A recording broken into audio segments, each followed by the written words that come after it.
Kapal akan segera kembali berlayar. Kali ini menuju Kabupaten Majene dan Mamuju, Sulawesi Barat. Bertindak cepat menolong saudara, meluaskan jejak kedermawanan bangsa.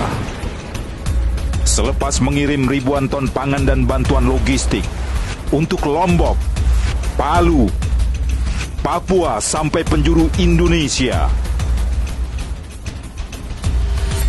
serta 1.000 ton beras ke Afrika, 1.000 ton beras untuk pengungsi Suriah, 2.000 ton beras untuk pengungsi Rohingya, dan 2.000 ton beras ke Palestina.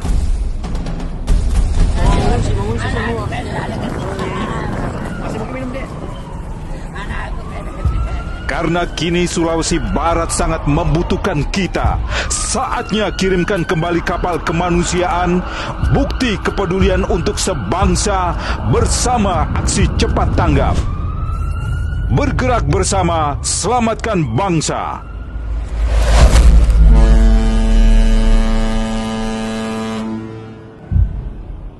ACT, Aksi Cepat Tanggap.